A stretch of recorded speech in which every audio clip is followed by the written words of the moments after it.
but y'all can have that, right? I'm strictly on the investment side at this point. My niche is the distressed market. That's pre-foreclosures, auctions, short sales, things like that. And I primarily work with investors. So from time to time, I'll work on market, but if I can help it, I'll just refer it out. I'll be completely honest with you. Shout out to y'all who text me and be like, Ashley, I'm looking at a house. Can you help me? And I'm like, yeah, where is it? And y'all be like, Big River, Montana. I'm like, y'all, I live in Memphis. I can't help you in Big River, Montana, but I'll try. I will try. So let's get started tonight. Masterclass is all about the phases of foreclosure. And I always say people always talk about how to buy a home, how to get pre-approved, fix your credit, do all that. But most people don't talk about what happens when you lose your home. A lot of y'all don't know. If you ask an agent, I'll show you this because I got a question that said, Ashley, I'm looking for a discounted property. I've reached out to agents and they're like, we don't know nothing about foreclosures. Ain't no foreclosures. Like it's just not something that people talk about, and a lot of agents don't know about them. So that's why I make these classes, because guess what? Y'all gonna learn today. So a lot of times I have slides, but if you know me, I can just talk. Okay, I'm gonna put the slides up for visuals. If you have questions, I'll look in the chat. But a lot of times I can just talk. I feel better explaining it, but I'll put some slides up for the people who like visuals. So let's get started, you guys. Ooh, look, my presentation is all the way at the middle. So first of all, can y'all see my screen? Somebody tell me yes, somebody blink twice or something and let me know that you can see. Yeah. Thank you. There we go. So I will check the chat periodically, you guys, and I try to pause for questions, but I can talk. Yeah, I'm just going to tell you right now, but I'll try to check for questions. So let's get started. Yes. I already said, you guys, that I worked in real estate, been in real estate. I need to update it. Next year will be my 20th year licensed. I am an auctioneer. The cheapest house I have ever auctioned off was for $500. That was the cheapest house I've ever auctioned off. So let's talk about, I always like to share, because you don't see this in the news. I always say this. If you watch the news, baby, we eating pink starburst and jumping through sunflower fields when it comes to the real estate market. But in all honesty, we got a lot going on. So let's talk about it. And this is for the first half of 2025. So 187,659 properties had foreclosure filings. If you've been in my masterclass, y'all can probably say this with me, but I want to explain so y'all understand how this works. Foreclosure filings. Foreclosure, three phases. We're talking about all three phases tonight. The homeowner gets behind on their mortgage and the lender files a notice of default. That's the first phase. Second phase, their auction is scheduled. In the third phase, their property is repossessed. So when it says 187,000 properties had a filing, they're somewhere in that process, okay?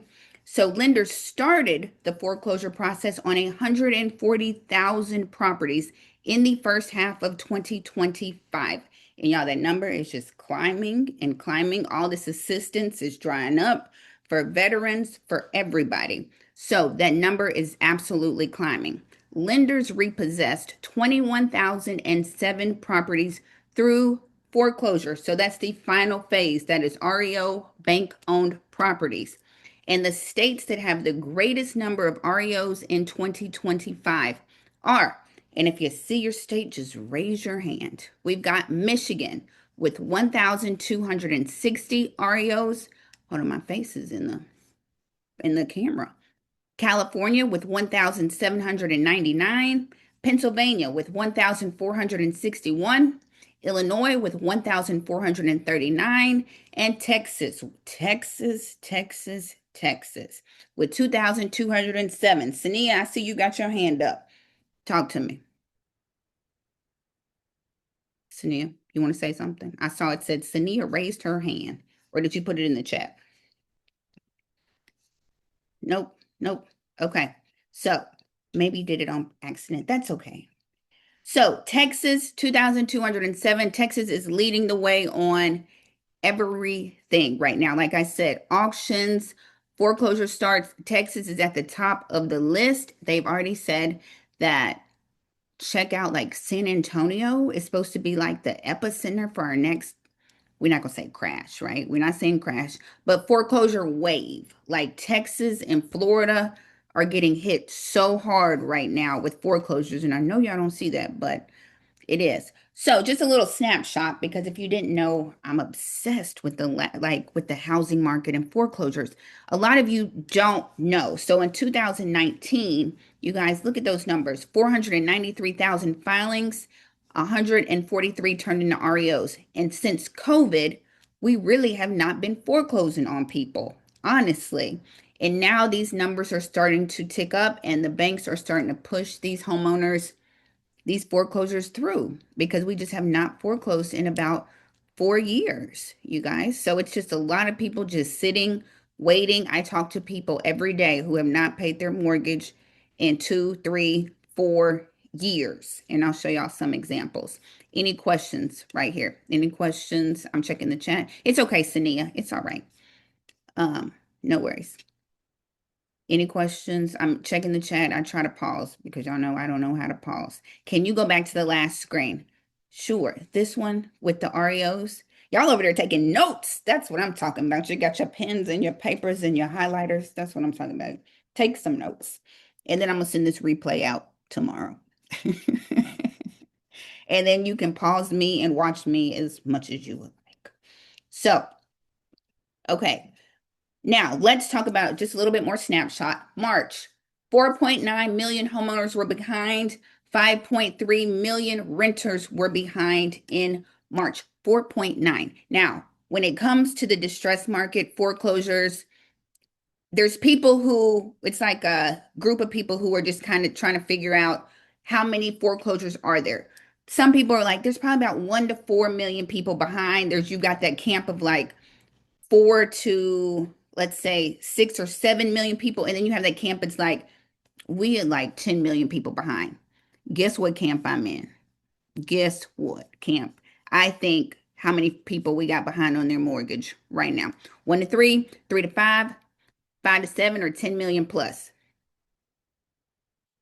We're going to over it all, Stephen. Yeah, we're going to go over 6 million. Lois says 6 million, 10 million. Yeah, I am definitely in the 10 million camp.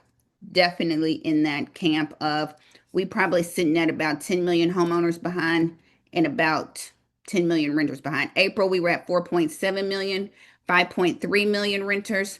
So if you combine those, we have about 10 million. I think we have about 10 million homeowners behind, and we probably got about 10 million renters behind at this point, you guys. Yeah, they said, what is it? 10% of FHA loans are in default right now. 10% are in default right now. So why this masterclass? Because I want y'all to learn everything that y'all can so you can be prepared for when if it does, if you are looking to, I know I got a lot of investors on here. So different types of distressed property. Like I said, this is the channel that I work with. Pre-foreclosure, short sales, REO auctions, all types of distressed properties. Tonight we're talking pre-foreclosures, REOs, and auctions. Okay. So let's get started. Oh, hold on. Let me do my fancy. Here we go. Okay. Let's get started and I'll check for questions. If you've been here, you might know Steve before. So Steve, I'm doing this so you can understand the phases, how to reach out, all of that. Okay. But I try to make things clear. I think that's why a lot of y'all like me is because I try to make it easy to understand. Okay. So Steve lost his job during tech layoffs. Everybody losing their job. He did not want to take that buyout. And so they ended up firing him. And he's struggling to pay his mortgage each month. Steve is 3 to 6 months behind on his mortgage. You guys, most people I see are about a year to 2 years behind on their mortgage. I've never seen anybody 3 months behind on their mortgage. Steve is in pre-foreclosure. So pre-foreclosure, that's that first stage. Homeowner is behind on their payments, but the bank has not officially filed that notice of default or notice of sale. Okay. So the homeowner still owns the property. And you're probably like, Ashley, why did you underline that? But you'll understand as we go through these phases. And investors, then you understand when it comes to buying one of these properties, who you have to talk to in order to buy that property. Okay. So that's why I underlined it. During this phase where he is behind, Steve still owns the property. He is still the decision maker. He still lives in that property.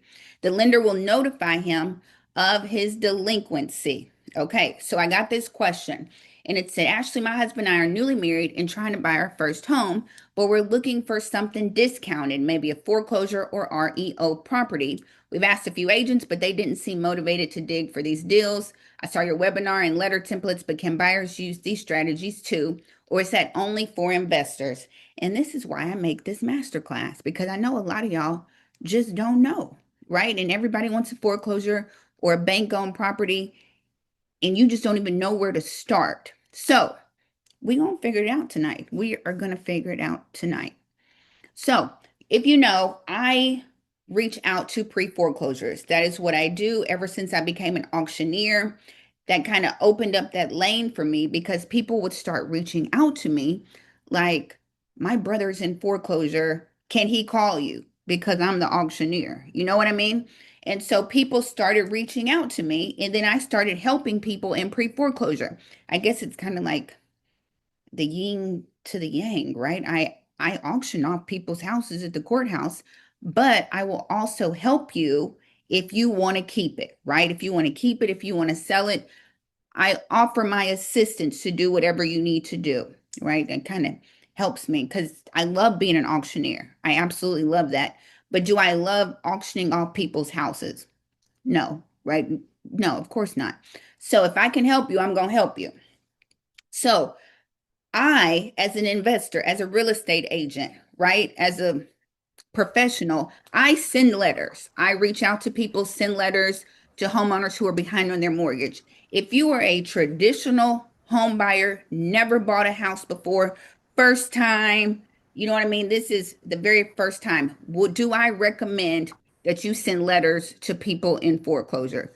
What do y'all think? Put it in the chat. Yes or no? Do I think a traditional homeowner should send letters to people in foreclosure? Lois, no, Lois. Lois, yes. Lois, they don't know how to do a contract. They don't know how to negotiate. The sellers are going to take them for a ride because they're in foreclosure. You know what I mean? They're trying to, I would not recommend. Now, maybe if you bought a house, if you're an investor, wholesaler, real estate agent, and you know how to speak the real estate lingo, right? Then maybe I would suggest, yes, send a letter. But if you're a homeowner and have never bought a house before, right? You don't know that you need to put down earnest money. You're going to give the homeowner your earnest money, right? You don't know to do the things that you need to do. Now, what I will say, Lois, because you know what I mean. If you see a house, like if you find out your neighbor down the street is in foreclosure, his grass is high, and you don't know what's going on, and you reach out to him and you're like, you hear that he's in behind on his mortgage, and you reach out to him like, you thinking about selling, and they're like, yeah, I want to sell. In that situation, I would say consult with at least an attorney, right? To make sure everything is legit on that. You know what I mean? Or something like that. Or if you see a house, because I have buyers sometimes reach out and they're like, well, I saw this house and I want to see if they want to sell. Yeah, if you want to send a letter and be like, hey, I'm a buyer looking, but I don't suggest you do any kind of paperwork and contracts and any of that by yourself, if that makes sense. So, um, and I will say this at this part of this masterclass, if I was a homeowner and I was looking for a deeply discounted property, right? I would probably go bank owned, right? I would go REO properties, and we're going to talk about that just because it's just like the title is better on bank owned properties. The title is going to be clear on that. You can do an inspection. It's already going to probably be winterized. It might be as is, but a lot of the stuff will be already taken care of for you, like title and all that kind of stuff. If you're just looking for a deeply discounted property, I'll probably go the BPO route or something like that. Okay, you guys, questions, because y'all I can talk. questions. It's been made since I was a first time buyer. Look, I got y'all, Pat. I'm gonna show y'all what if you've never been in my y'all gonna learn. Look, I promise. You're gonna be like, that was the best masterclass I ever been to. And it was free. So which course do we take to get the letters, the places to find pre-course? Stephanie, it sounds like you need to be in the mentorship. But hold on. What do you say without adding to their anxiety? Let's talk about it, you guys. Don't look at y'all. Y'all know I'm gonna help you.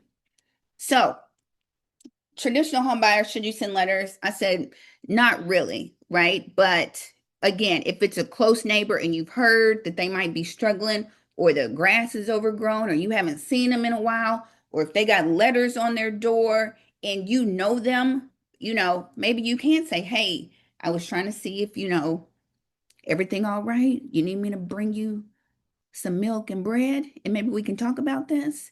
But if they say yes, you guys, then you need to make sure you need to seek some like a real estate agent or an attorney, even if you don't want to go real estate. Because I know a lot of people are like, I don't want to go realtor commission, that kind of stuff. Get like the title company, the closing company, because there are still certain steps. You need a contract. You need earnest money. You need to do an inspection. All those kind of things still take place. You need somebody to do a title search and closing and all that kind of stuff. And I'm talking to my first time home buyers. I'm not talking to my seasoned investors. Okay. I'm talking to my first time home buyers looking for a house to just live in and be happy. Okay. So maybe if it's a neighbor, maybe send letters. But if not, I wouldn't suggest a traditional home buyer reach out and start sending letters. Okay. Like I said, get you some legal counsel. Maybe if you, regular home buyer, reaching out to somebody in foreclosure, it's going to be the blind leading the blind. They're going to tell you to put the earnest money in their mailbox and you won't ever see it again. So seek some legal counsel if you are a first time home buyer, traditional buyer. Okay. Boom. Any questions? Any questions? Look at me in my letters. Any How you questions? doing? I'm here. Look at you. Go ahead. Do I get a question? Did somebody have a question? Look at Ray in the car. That's my mama. Hi, Mom. Welcome. Welcome, you guys. Um, did you have a Yeah. question, Ray? Did anybody have a question? No, Ray ain't got no questions. Let me mute him. So let's keep going. Let me check the chat. I'm sorry, you guys. Any questions that I missed? Because I can get to talking and we will go.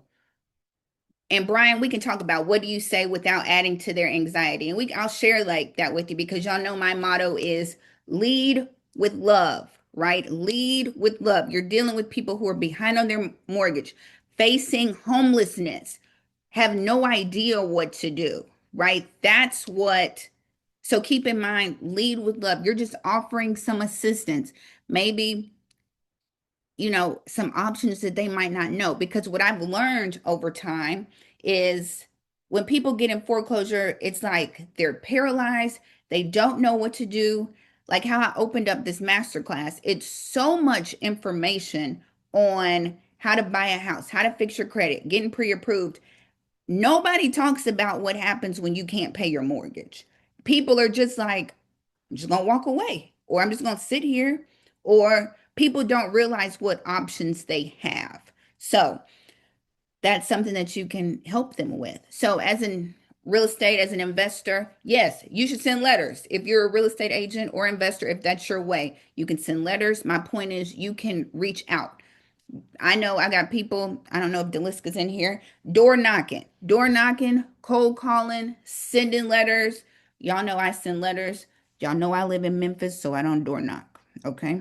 So, um, however, but yes, you can reach out to these people and offer your assistance, offer your services, offer options. I will tell you this, I meant to make a slide for this. I had a lady tell me, because if you notice at the end of all my videos, I will say, request your excess funds if your house goes up for auction. And this is me letting y'all know too. If a person's house goes up for auction and it sells at auction, I always remind them to request your excess funds. And that means at the auction, the opening bid is the loan balance, right? The loan balance is the opening bid at the auction. So if the opening bid is $100,000 and the house sells for $200,000, that homeowner is entitled to those fees, overages, surplus, excess funds. So, my point of doing that little rant, if you're a real estate investor, if you're a real estate agent, that's something that you should know if you're working with people in foreclosure. Remind them to get their excess funds. Okay. So you can do direct mail, door knock, cold call, boom. If you are working with a homeowner in foreclosure, real estate agents, investors, everybody, and they're going to sell the property to you, let the lender know that they're selling the property. Don't try to outrun an auction. Don't think that you can hurry up and sell it. We are not in a hurry up and sell market right now.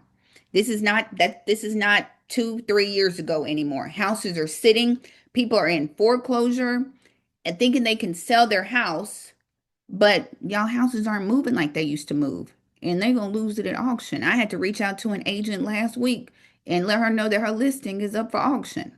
So my point is talk to the lender and let them know you're trying to sell that house or you're going to buy that house or some just be in communication with the lender. Because you'd hate to have a house up under contract and then it go to auction. And that happens all the time. So yeah, what do? You guys, I send letters every week to pre-foreclosures here in Shelby County and the surrounding area. And if you want, I have little letter templates if you want. I think a bunch of y'all have bought them at this point. But they give you an idea of what to say. If you need ideas on what to say, you guys just offer your assistance. Introduce yourself and offer your assistance. Do not sound pushy, harassing, intimidating. Just offer your assistance. You know what I mean? And we can talk about this more. You guys, I got a foreclosure class coming up next week on the 20th. If you want to learn more about pre-foreclosures, boom. And I dive deep into reaching out and what to say in conversations with homeowners and the bank and all that kind of stuff. And I give you a letter. So it is next Wednesday, you guys. Let's keep going. And that's a good sneak peek if you're interested in the mentorship. You guys, that's a good masterclass for that. So let's keep going. Remember Steve. Hold on, you guys. Any questions? Any questions? Because once we start going, I'm rolling a lot of times. Any questions, you guys? Why I can't find the chat? Am I missing any questions or are we good? Okay, I'm gonna keep going because I don't think there's any questions. So, There are questions in the chat. are there, why can't I see the chat, you guys? Hold on. I can't even find the chat anymore. Me and my computer. Hold on, you guys, don't worry. I'm gonna find the chat because let's get these questions answered. Hold on, you guys. Chat. Somebody tell me what the questions are. I don't see the chat anymore. Kia, tell me what the questions are. I can tell you. I was asking, where do you get a blank purchase contract? That's a good question. So, especially if you're not a real estate agent. Now they have, because again, and I don't want to talk about wholesaling, but there's contracts that wholesalers use that don't have, um, that aren't the official state, but it's just a generic contract. I've seen them, like I don't want to tell you wrong, Lois, like on where to get a generic purchase and sale agreement from. Um, but they do have them online. Like I think you could even get them at what's that place? Like it's a contract website and they got all the contracts that you need on it. Um, I can't think of what it is, but I'll have to figure out what that website is. Because I mean, there are plenty out. You can Google like purchase and sale, but you just want to make sure it's legit, make sure an attorney looks at it. If you have an attorney, right, your closing attorney, they might can do a contract for you that's legit and applicable by law. You know what I mean? That's what I would say. Especially, I mean, if you have experience, then go that route. But just make sure it's legal and binding and all that kind of stuff. Did I miss any more questions? I saw the chat for one second. Yeah. Cynia is asking, how can I buy the letters? Oh, okay. I'll put the link. Okay, now I found the chat, you guys. I found it. Thank you, Lois. Lois, the administrator. She just the second host at this point. Um, can I just buy the list? Yes, you can. And I made a bundle of like 20 of them, plus videos, plus all my letters and all that kind of stuff. And we'll talk about that. I have an aunt whose house is in pre-foreclosure. Aunt passed away. Can I still go to the court and get the house? Can I still go to the court? Have an aunt whose house is in. So Natasha, so that are there any like siblings, and you could put it in the chat and we can revisit this because it could end up being like heirship property too. I don't know if there's any siblings in that. And then, maybe you could go that route instead of waiting for it to go to auction. If there's some husband, siblings, see, because they can get ownership of the house and maybe you can work out a deal with them to buy it from them since you're a relative, especially if it's in foreclosure. Natasha offered to maybe catch it up if they'll quit claiming to you. They just have to have ownership though. Can homeowner get excess funds if it does not sell at auction and becomes an REO? Nope. It's got to sell for over that opening bid amount. If it becomes a BPO, boom, they don't get any money. But I did have a lady reach out to me and say, Ashley, she had a check waiting on her for $60,000 and didn't even know when excess funds. So, you guys, I don't know this. I think depending on the state is like what is it? The limitations, statute of limitations, depending on where you live. But she was like, I watched her video and had a $60,000 check waiting on me. So I was like, well, thank you, God, for watching the videos.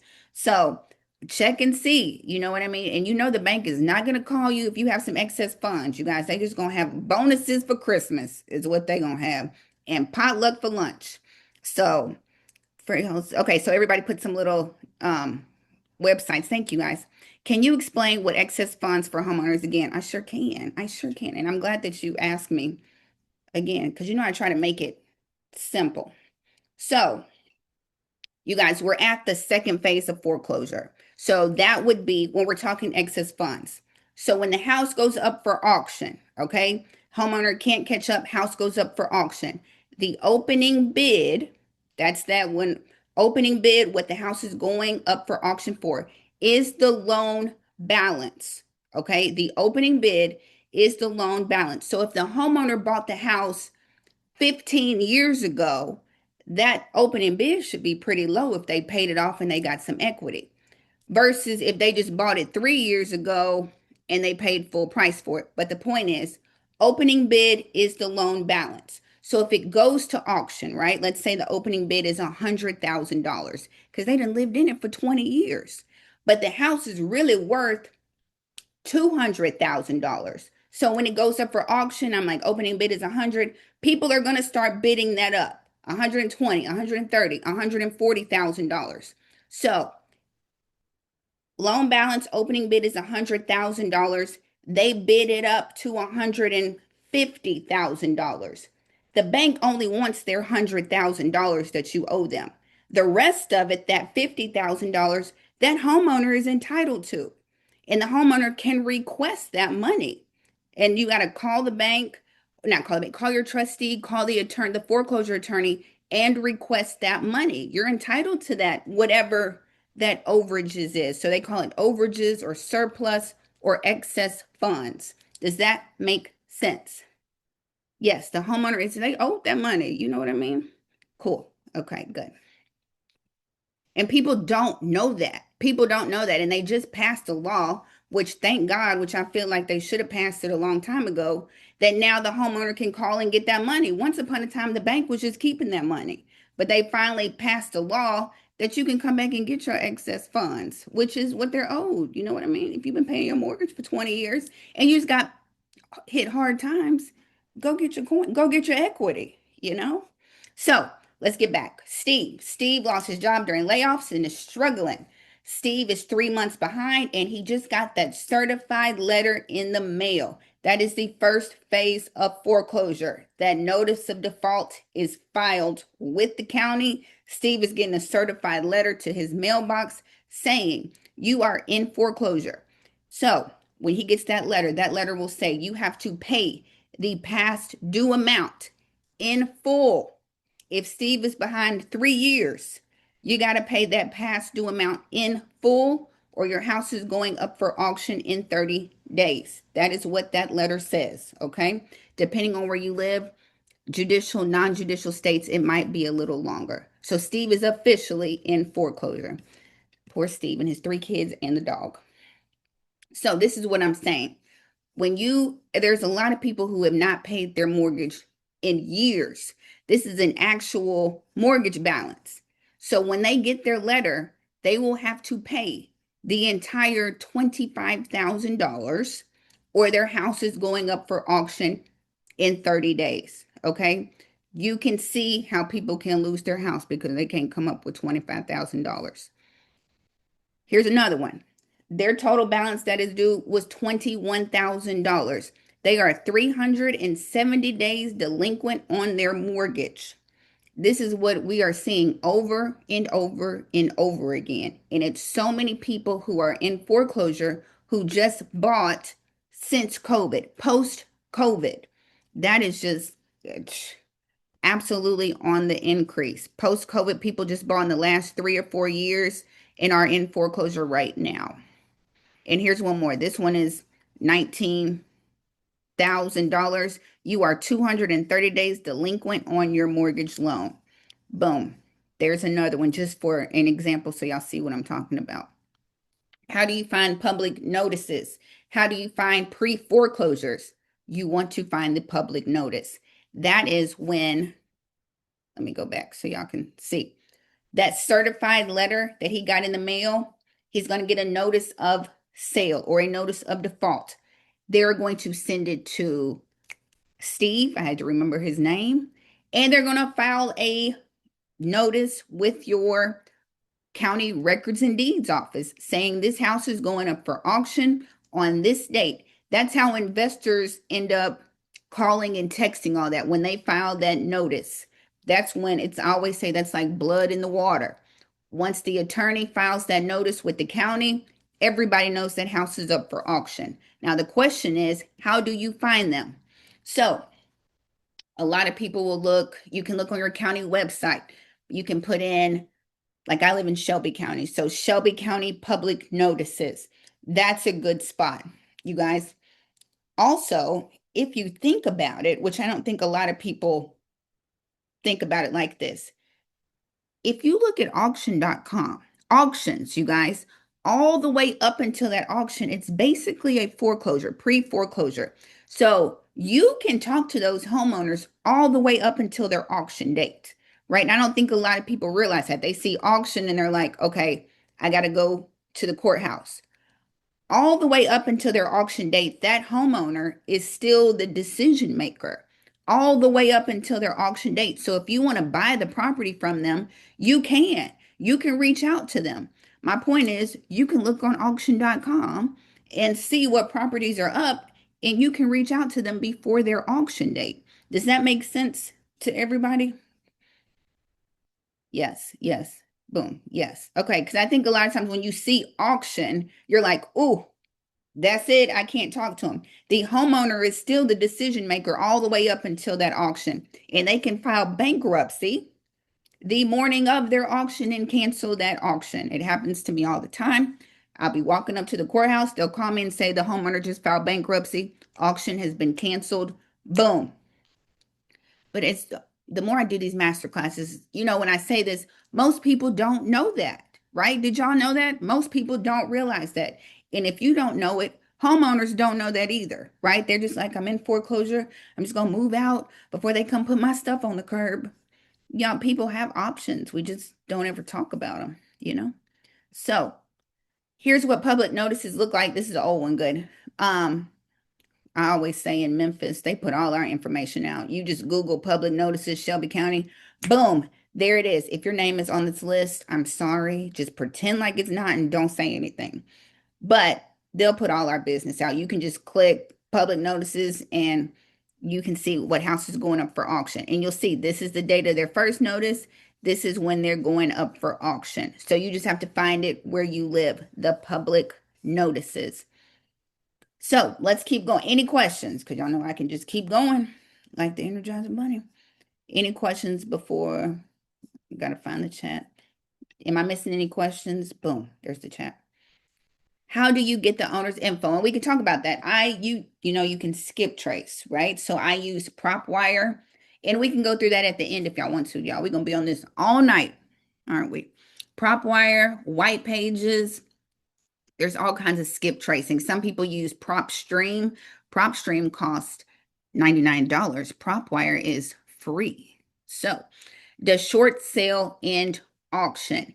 If they approve it, right, you got to initiate a short sale. Initiate a short sale. And while you're doing that, that lender might postpone that auction to give you time to sell. That's why I tell people talk to the lender. The lender is not psychic, right? A homeowner hadn't paid in a whole year, and now they call you and be like, I want to sell. And you're like, okay, and you don't know that they're in foreclosure. You don't know they have an auction schedule. Now, when you call to initiate that short sale, I'm sure the lender is going to tell you they in foreclosure. And you just ask for them to postpone it and see what they say. You know what I mean? And that's going to be very common coming up. I just saw an article came out yesterday about the states that were underwater. Louisiana is still the number one state with 1 out of 10 homes being underwater right now. So, which upside down, if y'all don't know what that means, underwater, upside down. So, if you're an agent, I strongly suggest you learn how to short sale. That's what I would say, because a lot of agents don't know how to. PropStream will tell you if they have liens. Do any other platforms do that? Or how can you check liens for free? Ooh, that's a good question, Donna. Checking liens for free. Now, does PropWire tell you if they have liens? I don't know what PropWire tells you. Y'all, somebody answer that question. I don't know. And checking liens for free, that's like the $1 million question. Like, how do you basically get a title search for free? So PropStream will tell you, I think there's another site, I'm not sure. Um, yeah, PropWire doesn't do it. Um, Let me think. I have to think. If somebody in the chat knows, I know we got plenty of investors in the chat. How y'all doing? I don't think y'all doing it for free running title, but there are some other sites that like let you run title.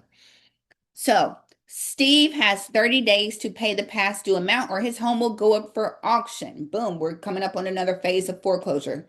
Steve tried but was unable to pay his mortgage and his home went up for auction. That's the second phase of foreclosure. Steve could not come up with that entire amount. If you are real estate agent, investor, working with people in foreclosure, I've said this before.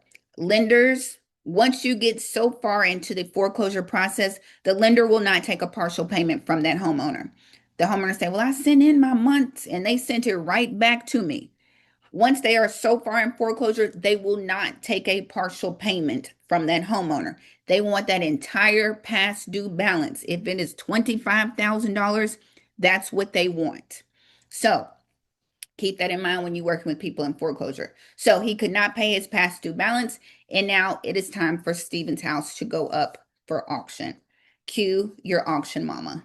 Boom. I knew I was going to be the next slide. So what is an auction, you guys? Y'all know what it is. Auctions are public events announced through legal notices, often conducted at county courthouses or online platforms. Bidders gather to place bids on properties with the highest bidder securing the purchase rights. Who owns the house at this point?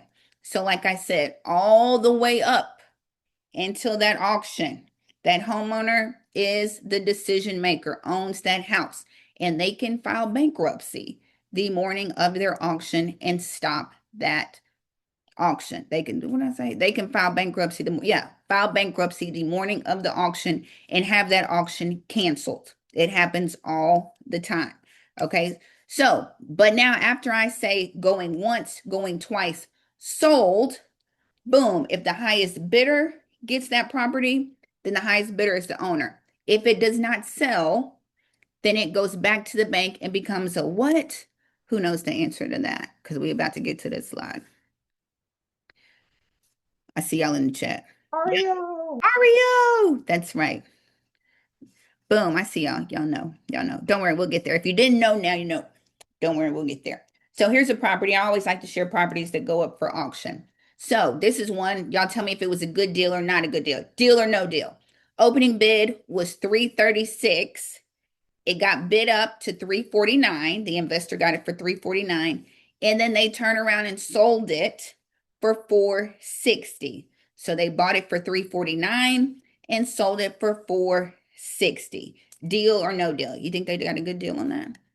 I feel like at any point, if you sell it, everybody's saying deal, deal, deal. Yeah.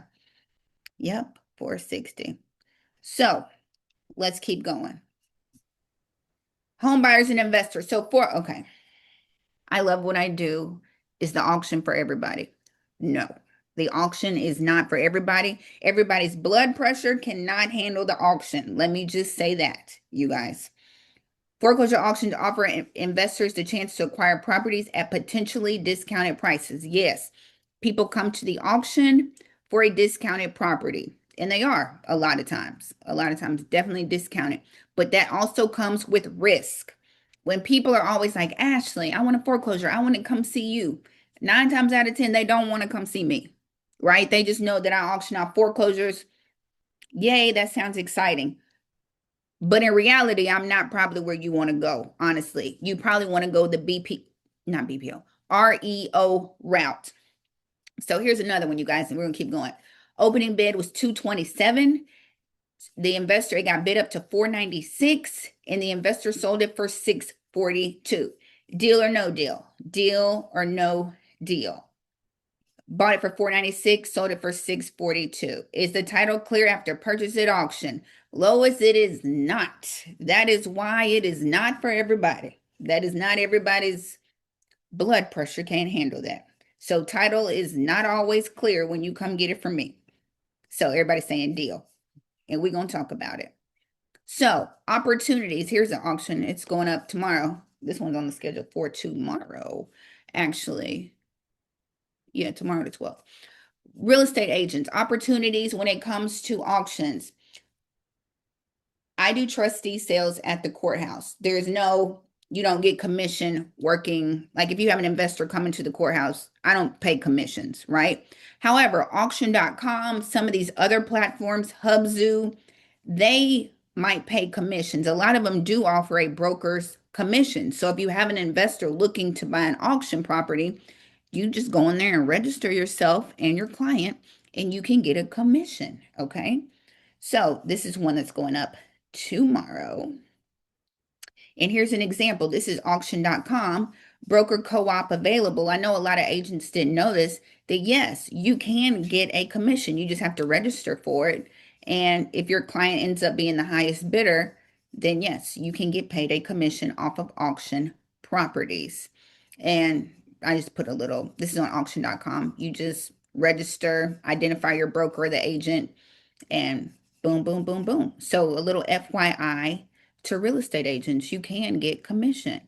Because I know y'all didn't look at me. I always like y'all on the other side, on the on market. I know y'all dealing with commission issues on that on market side. Here's another one coming up next month.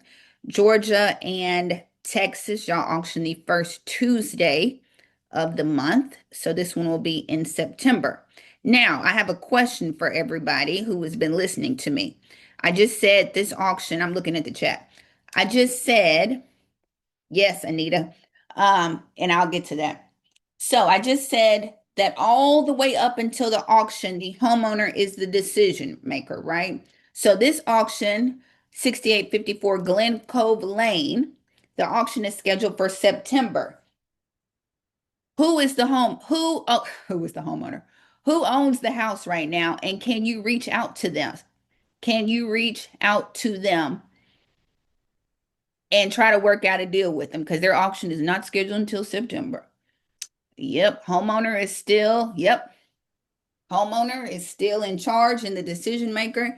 And yes, you can reach out to them all the way up until their auction date, which is in September, the first Tuesday of Right. September. So let's see. I saw a question pop up. Homeowner, owner.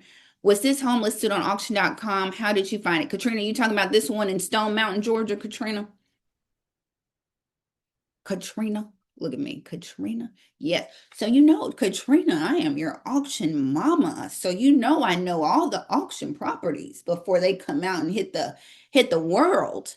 So I will show you where I found this one. Don't worry. But no, it's probably not on auction.com because it's not even scheduled until September. So their notice might not be out yet. You know what I mean? So usually their notice goes out 30 days before the auction. So their notice probably has not hit the public Y'all might be the first one. I'm just kidding. To know that they're going. That's a cute one, you guys. That was the one with the lake property. If y'all Google that one, I'll look at it at the end. It's got a lake. It's on the lake. It's a really nice property. Y'all know I have to look. Here's another one. This one going up tomorrow, or what is it tomorrow? It's Tuesday. I think this one goes up Wednesday for auction.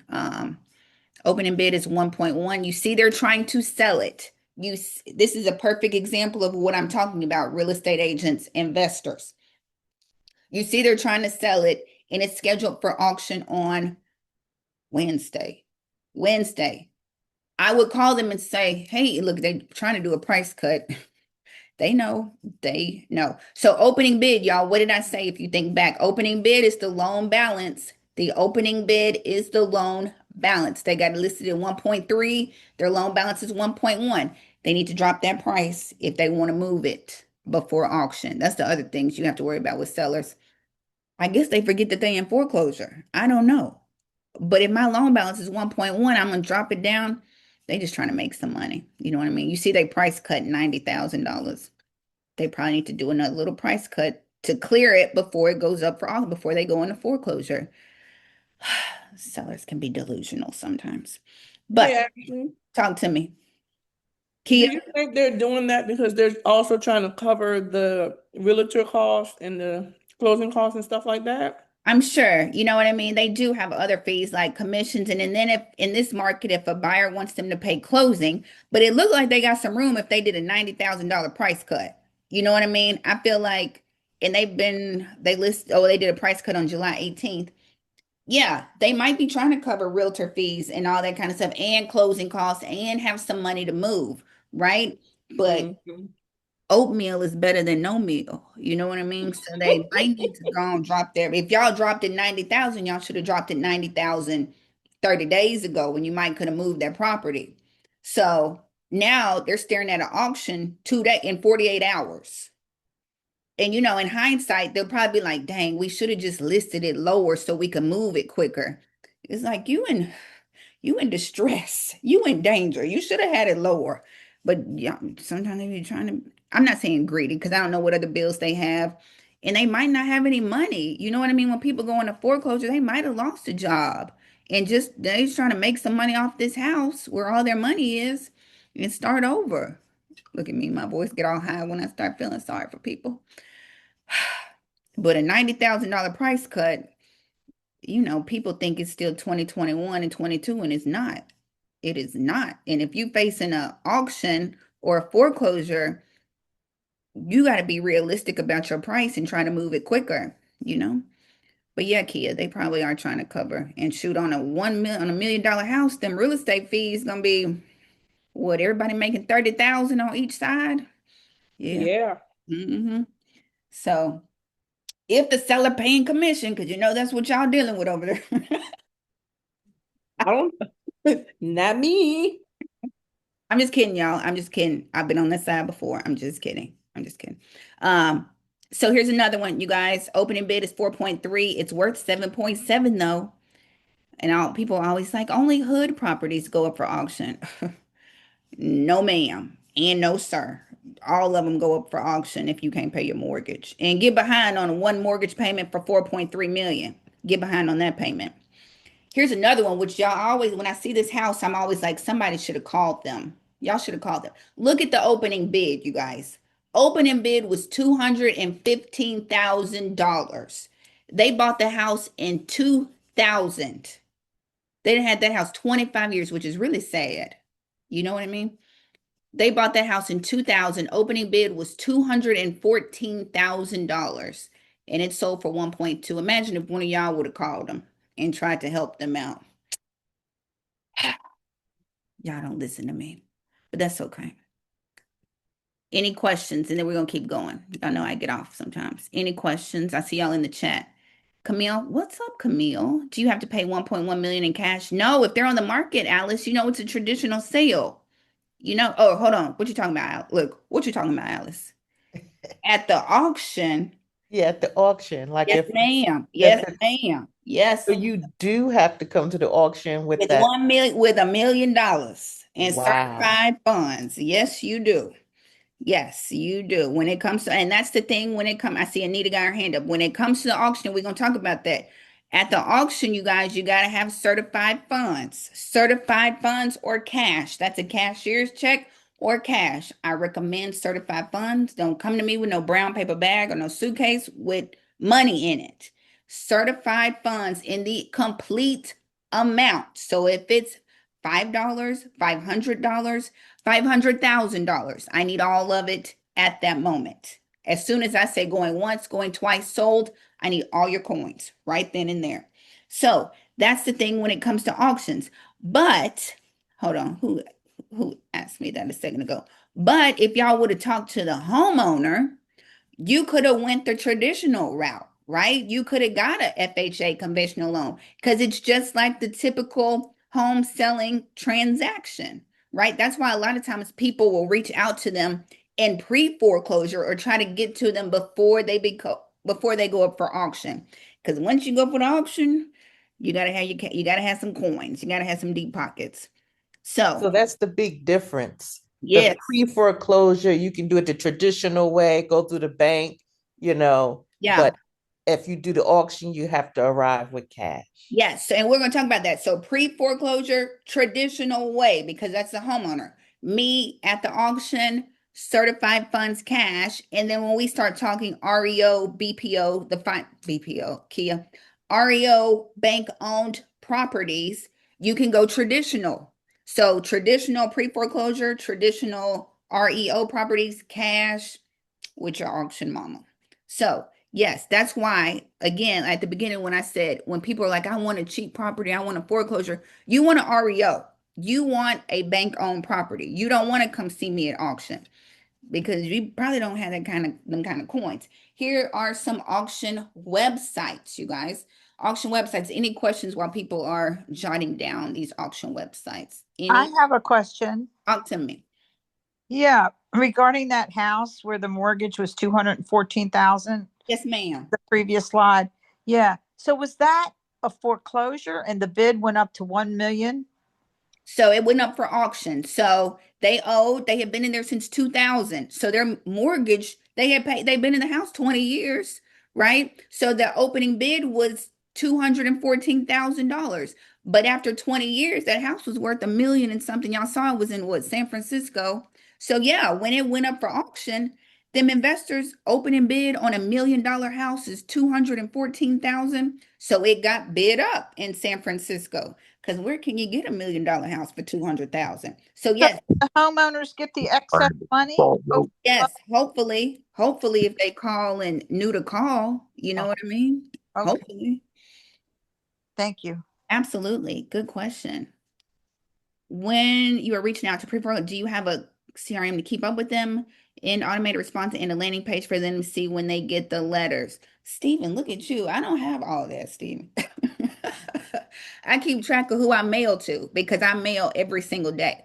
Every time a notice hits our, what am I trying to think? What am I trying to say? Our records and deeds office, I mail immediate. I mail every single day. If you are in Memphis or the surrounding area and you are in foreclosure, I know about it. So I just know because I work that list every day. I do have a landing page. And it's just for because I was going to put up a billboard. I'm going to put up a billboard. So I needed a website. And so I have that, and it's for if homeowners want to come to it and they get like little information and they can put their information in it. But you don't have to have that. I don't think anybody, I mean, you can use, you know what I mean, some pencil and paper and just a piece of notebook paper and just keep up with it or mail on certain days like Tuesdays and Thursdays and just keep up with your list is what I would say too, if that makes sense. Um, Angie, how can we sign up with banks, lenders to be their agents? Angie, I got you on a slide. Angie, I'm like a mind reader. I'm like a prophet over here. How to find multifamily or commercial property, REOs or auction. I got you on that too. Can I buy the defaulted mortgage from the bank before for? Isn't that the $100 million question? OTD Global, maybe if you know somebody at the bank. But me down here, I can't, unless you know somebody who will sell those notes to you, which they do that. I have investors who have those relationships And when the bank is trying to offload some properties, they'll buy the notes from the bank. But the little people down here, I don't know. I don't have that relationship. But I know people do that for sure. If you can get in good with them. And I think we can look on like Realty Track or Hubzu, one of them, they sell notes. And we can go look on that site too. But one of these sites do sell notes. Did I get everybody's question? Here goes commercial. Auction website. If you're looking for commercial property, boom. I told you I had you, Nishani. I told you. I'm like a psychic when it comes to these master classes. So, here are auction website for commercial properties. If you're looking for sometimes multifamilies in commercial, but office space, mobile homes, restaurants, hotel, motel, holiday inns, boom, commercial is where you're looking. Let's see. Did I get all the questions? You guys, I'm trying to hit y'all, get the question. I got all the questions? Okay. Are y'all learning? I hope y'all are learning something. Y'all learning. So you have to have big money to buy the note. I don't feel like, and I might be wrong, when banks sell notes, they're not selling one note at a time. You know what I mean? All the investors that I know that buy notes buy them in bundles, like you buying multiple property notes, right? So I feel like, yes, you have to have big notes. You know, the hedge funds buy notes all the time from Fannie Mae. They sell notes all the time. But yeah, you got to have some kind of coins because I don't think they're just saying, here you go, you can buy one. You know what I mean? Here you go. If you're looking for land, you guys, a lot of y'all looking for land because you just want to move away and start your own little compound. And let me know if you get some chickens and some eggs, and I will just buy eggs from y'all instead of at the grocery store. But here, if you are looking for land, here's a bunch of different sites: Land Watch, Land and Farm. Somebody not on mute. I can hear y'all over there breathing. Land Watch, Land and Farm, Farmers National, UnitedCountry.com. Check them out. Y'all, there's so much land for sale. Who knew? It's like acres and acres. You can buy like on the waterfront property, hunting property, whatever you're looking for. Check out those sites, you guys, in case you want to move off the grid. You know what I mean? Get away from Chat GPT. You know what I mean? So Ashley, talk to I have a quick question. talk to me. Since you're in, while we're on land, have you ever paid attention to the land bank there in Memphis? Yeah, so a lot of times, and I know a lot of people do buy at the land bank, right? But you just have to make sure you know what you're buying because a lot of times it can be, what's that, landlocked. You know what I mean? Like it'll be, you Right. can't get to it. But a lot of people do buy at the land because I think they're like wholesaling land. You know, they'll buy it at the land bank and then sell it to an investor. Um, yeah, Well, I actually bought some land over in Birmingham, Alabama earlier this year. And yeah. I'm waiting for quiet title to go through so that I can build on it. So Oh, yeah. yeah, I'm considering the same thing over in Memphis. I think, come on, look, come on over here. You know, they ranked us, we were like the investors' playground. If y'all did not know, if you forgot, I live in Memphis, Tennessee, where 60% of our city are renters. 60%, you guys. So we have some very cheap, not cheap, but cheaper than the rest of the world when it comes to real estate. You can buy, like, we don't have a huge luxury market in Memphis, right? If you're talking about $1 million house, you're talking about, baby, like 20,000 square feet.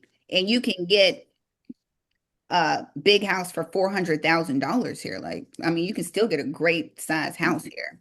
But I know what y'all gonna say. Don't nobody want to live in Memphis because y'all got crime. I know, you guys. We also have barbecue and basketball. Let's keep going. So, oh, Camille said they just opened the land bank website again in Memphis in case y'all want to check that out. Boom. Thanks, Camille. Shout out to Camille. She's a great agent too. Okay, you guys, let's keep going.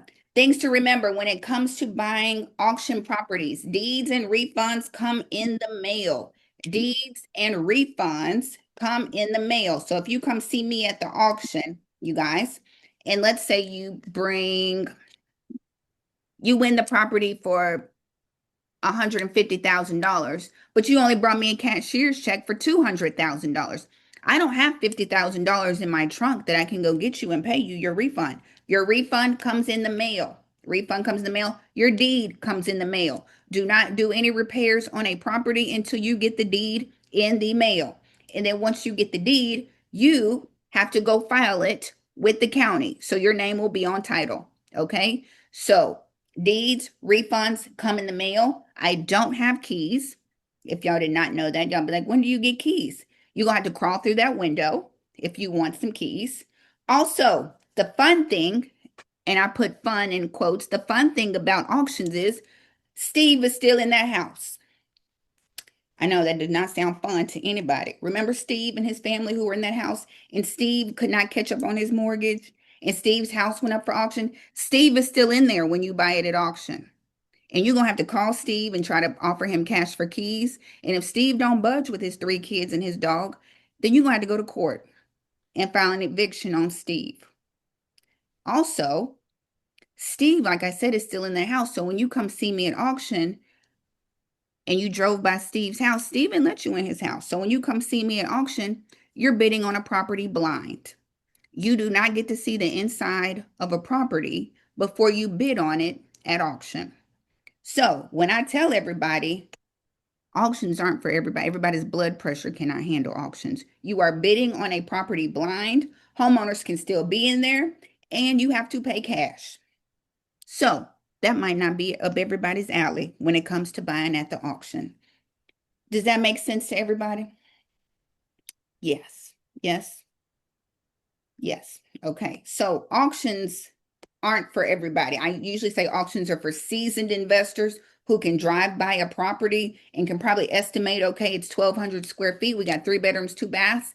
It'll probably cost me this much to get it fixed up, right? And if a homeowner's in there, I got to pay eviction fees, right? And I got to have some cushion because Steve might have been in there punching holes in the walls because he mad he in foreclosure, right? So you got to know your numbers before you come see me at the auction. So again, the auction is not for everybody. But if you come, make your cashier's checks payable to yourself. Make them payable to yourself. I want certified funds. If you win the property, all you do is turn it over and sign the back and give it to the auctioneer. If you don't win the property, you can easily deposit it back into your bank account. Does that make sense to everybody? Can you sell my deals in Memphis if I do some acquisitions there? I'm sure I can. I know all the, I'm not gonna say I know all the investors, but yeah. Who was that? I didn't even see who said it.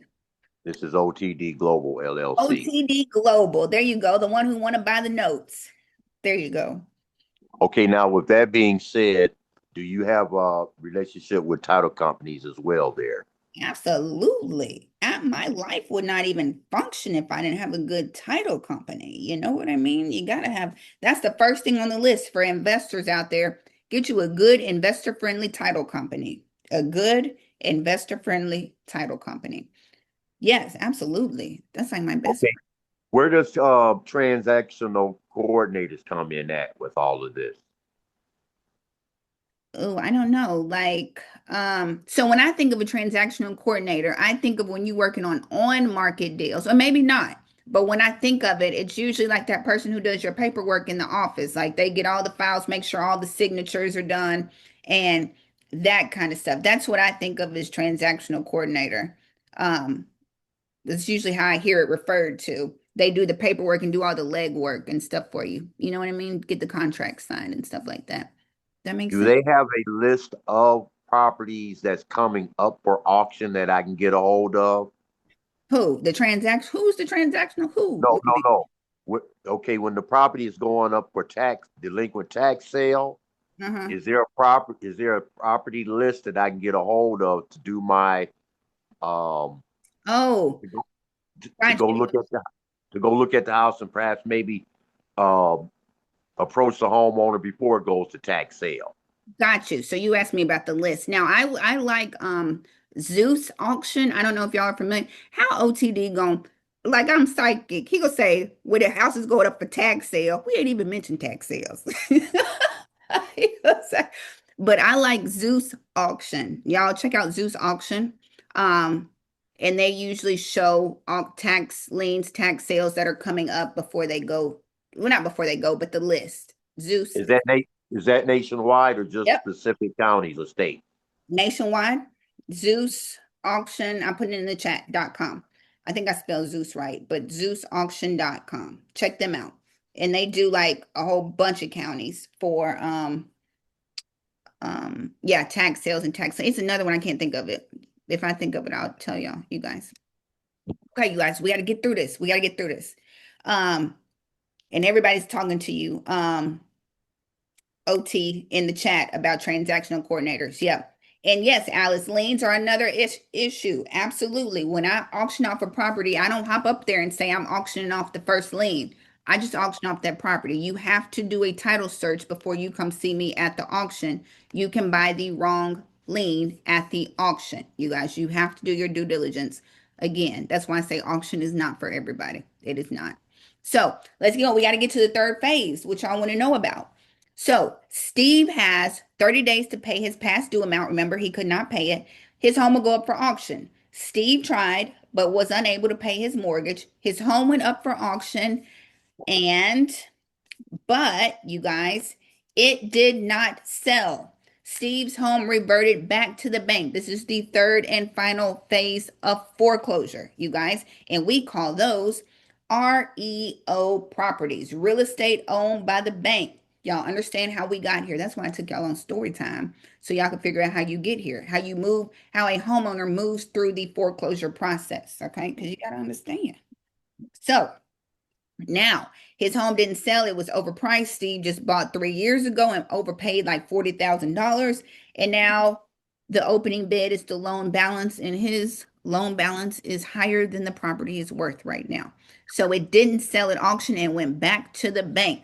REOs, properties that have completed the foreclosure process without being sold at auction. The lender becomes the owner of the property. And then I put, who owns the house at this point, you guys? Y'all know who owns the house on an REO bank-owned property. The bank owns the house, right? So for the people in the back, auctions, homes sold through public auction to the highest bidder. REOs, properties that did not sell at auction and reverted back to the bank, you guys. Two differences. Here's another one. And this is what we're seeing. That's why I'm doing an REO class on Wednesday, actually. Y'all can come to that if y'all want to. REOs, we are seeing an uptick in that because, like I said, it's so many people who bought post COVID. You guys, think about that. They just bought in the last 4 years. If you bought in the last 4 years, you owe that entire loan. You have not paid any of it down, right? So that opening bid is going to be super high. And if it's super high, nobody at the auction is going to want it. And it's going to go back to the bank. So here's one opening bid 3.4. And you can see they just bought it in 2022. And they probably didn't even make a mortgage payment on that. And on a $2.5 million loan, if you get behind on that, you might as well forget about it at that point. So, and it went up for auction and it'll probably revert back to the bank, honestly. So again, Steve can file bankruptcy at any point and cancel that auction. Okay, and it'll buy them some more time. A lot of homeowners right now are just trying to buy them some more time. You know what I mean? They're just trying to, I don't blame them, but you got to figure out something. That is Steve's home until I say sold. Okay, so refresher, REOs, you negotiate with the bank. Auctions, you're bidding against other people. You cannot negotiate with me at the auction. Once I say what the opening bid is, you can bid a penny over or a dollar over, but we're not negotiating. I need the opening bid. REOs, baby, we playing limbo. We playing how low can you go when it comes to the bank. Okay, you can negotiate with them. And we've already kind of went over this. I just got a couple little slides here. Auctions, they might be competitive depending on where you live. Here in Memphis, they're not super competitive. It's the same couple of people. When I go to rural counties, y'all, there's nobody at the auction. It's like the next door neighbor coming to buy the house, the next door neighbor's house, right? The person died and they just coming to buy the house next to them. Nobody's ever at those rural auctions. But if you live like in Texas and Florida, where it's like tons of people at the auction, it can be a little competitive, right? You can negotiate with the bank. That is my biggest takeaway when it comes to buying BPO, REO properties or bank owned properties. Negotiate, you guys, negotiate. So when it comes to auctions, like I said, you do not get to see the inside of that property. Steve is not going to let you in to bid on his house at auction. You know, Steve is going to have an attitude when you knock on his door. So you don't get interior access, right? I see Anita, 1 second, and I'm gonna answer your question. If it is occupied, you will have to offer them cash for keys, or you will have to go to court and have them evicted. Okay, and that can take time. Okay, now REO properties, traditional financing, you guys, depending on that property. So if it's in great shape, you might can go conventional. You might can go FHA. It's the typical home buying process. You do a contract, you have an agent, you get a home inspection, you can put down earnest money, right? You get an appraisal, you can change your mind if you want to and back out of that deal. You can take your contractor with you and see what kind of repairs it needs and estimate those. So REOs are definitely the safer way to go. And you can negotiate, right? Certified funds only when it comes to auction. Now, maybe it's a quicker transaction because we're not going to closing and all that kind of stuff. It happens right there at the courthouse. But, you know, with bank-owned properties, you can negotiate. The prices can be lower. You can ask for closing costs. Some of the lenders have their own in-house financing where you can buy the properties, right? Instead of paying cash at the auction, right? So I just feel like there's opportunities for everybody. Maybe you don't have a ton of cash, but you can still go bank own REO property, right? You can get a loan and buy those and stack your cash and then go to the auction if you're feeling like you want to buy at the auction. So, like I said, home buyers, find value in purchasing REO properties, y'all. It's much safer and safer for your blood pressure, most of y'all. REO properties offer investors the opportunity to acquire distressed properties with potential for significant returns. Negotiate. This is another one that's up. I think this one is going up. If it's Georgia, that means it's not going up till September. September is when this house is going up for auction right here. That's a good one. A lot of hedge funds are selling off in McDonough, Georgia. Like they're offloading their properties in that area. Just a little fun fact. Y'all know me. Any questions? I forgot to ask. I forgot y'all was there. Any questions? Question, Ashley, this is, Talk to me. but it's really regarding the auction. Regarding an auction at the courthouse, what position do you play? I'm a little confused. Do you represent the lender? Ooh, good question. So I play the auctioneer part, right? Like I'm the one who conducts and hosts the auction, but it's not like I'm negotiating on their behalf, right? I just represent, yeah, I do represent them. That's the question you asked that I'm answering. Yes, I announce the opening bid, I conduct the auction, and I take your money. And that's what I do. And then I give it back to the lender. Boom. Okay. Yep. Did that Okay, answer your- I take the scenic route to answer every question, don't I? I'm sorry. you're great. Thank you. Do you have information on persons qualifying for VA loans and can use VA allocated dollars for multiple properties? Do you have information on persons qualified for VA loans? So I know with the VA, well, sometimes VA can be kind of strict. VRM properties, we can look at that. I'm gonna put that in the chat. VRM properties, VRMproperties.com is the VA foreclosure. Thank you. Is the VA foreclosure site, VA bank owned site. So, but you don't have to be a veteran to buy on that site, but it is where the veteran booms are. You just have to know like the VA loan is, I think it's a great loan, but they do have more restrictions than some of these like conventional. Don't VA wants you to have like a stove in your house and all that kind of stuff. So keep in mind the bank might not do that, right? The VA might want some repairs done and the bank is not going to make those repairs. So that's a lot of times what loan you can use on some of these properties. But if it's a brand new build, you know what I mean? You might can go FHA or conventional. Just know the bank isn't going to do any repairs for you. You are buying as is, and you are welcome.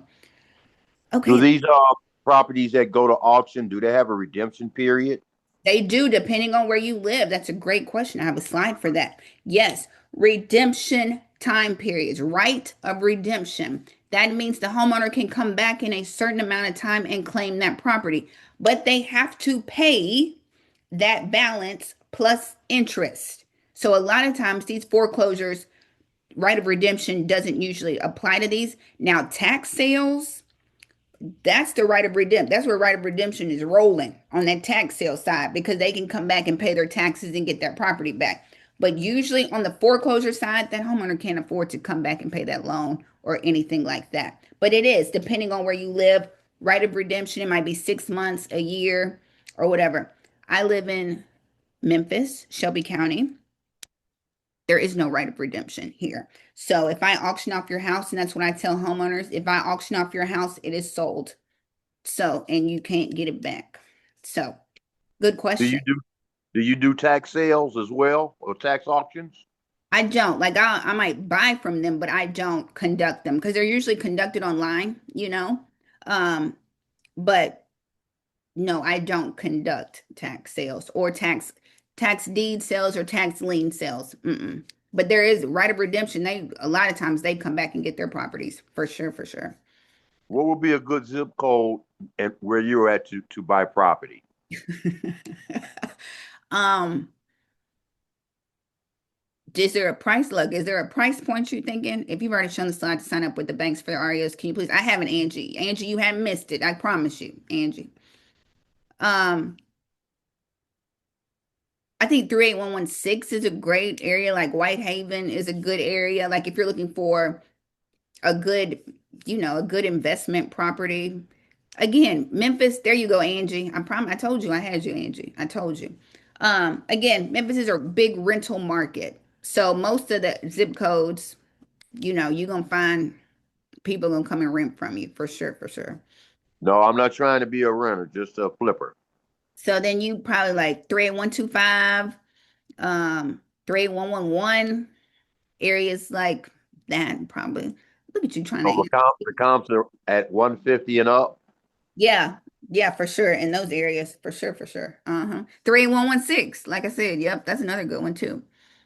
Look at you trying to pick my brain on the live masterclass.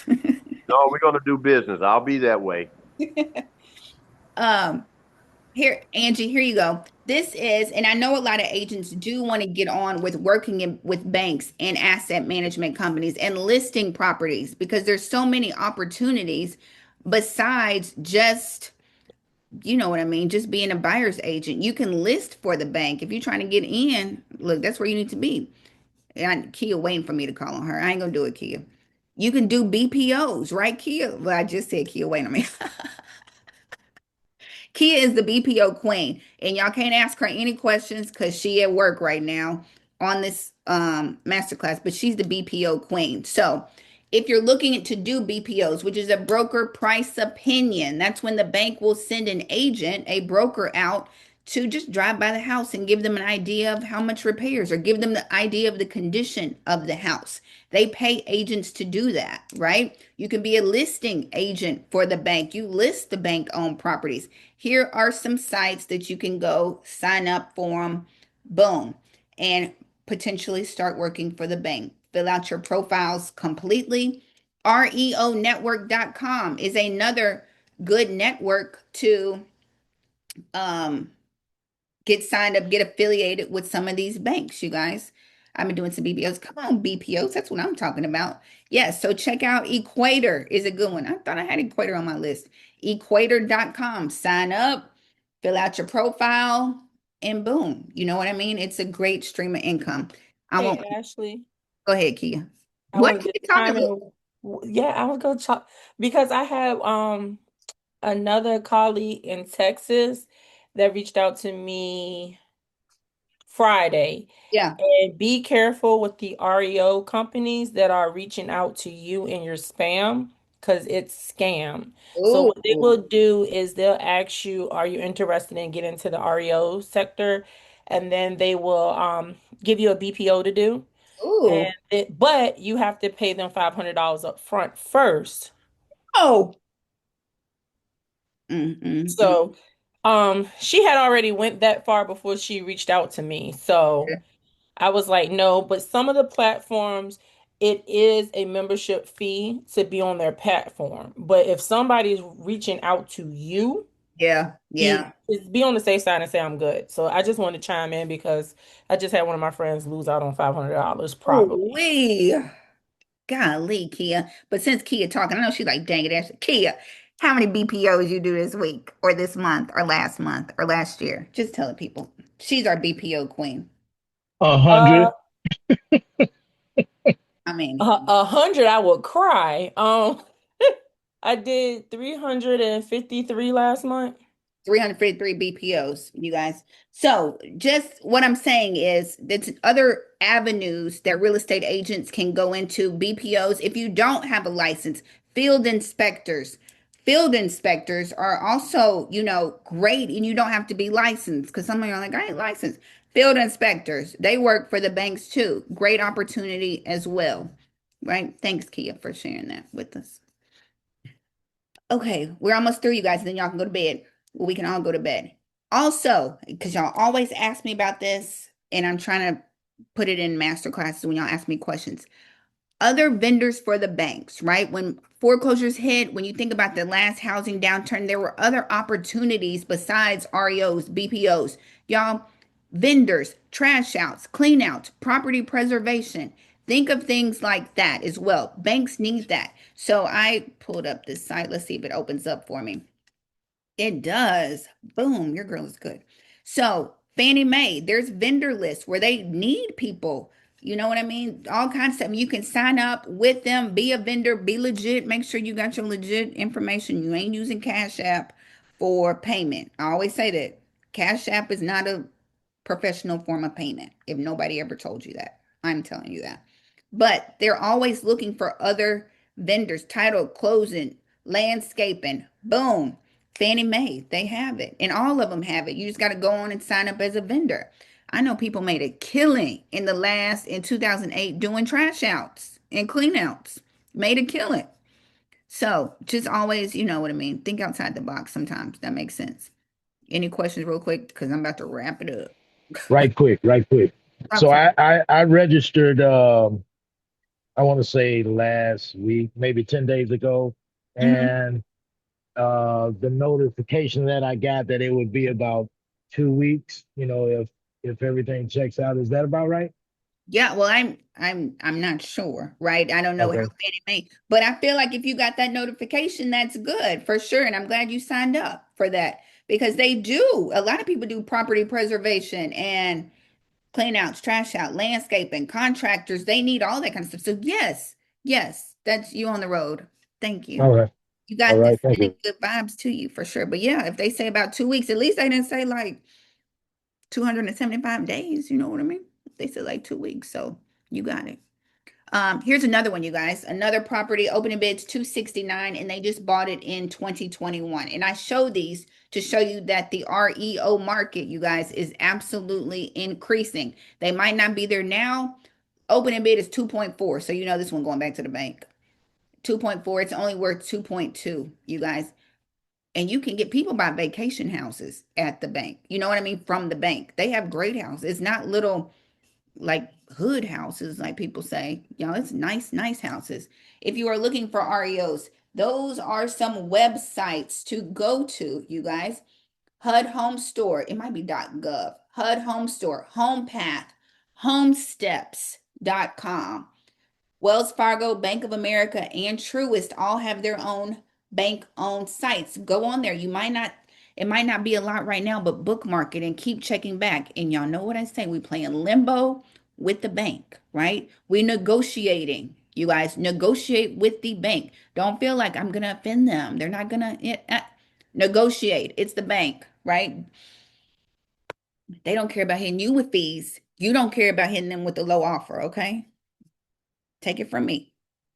So there's some sites. I think if y'all are right, any questions, because I know people are writing down and looking. Ashley, what was the Fannie Mae website for vendors? Thank you. I got you. I think it's Procure One. I'll send it.